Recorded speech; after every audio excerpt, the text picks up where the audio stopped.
സ്നേഹം കൊണ്ടൊരു വീട് പണിയാ, ദിവ്യ സ്നേഹം കൊണ്ടൊരു വീട് പണിയാ.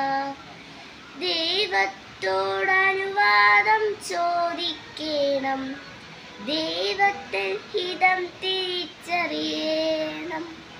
ദൈവത്തോട് ദൃഢമായ വിശ്വാസത്താലെ അടിത്തറ നന്നായി പണിയേണം. ത്യാഗത്തിൻ ഭിത്തികൾ മുറുക്കേണം, ത്യാഗത്തിൻ ഭിത്തികൾ മുറുക്കേണം.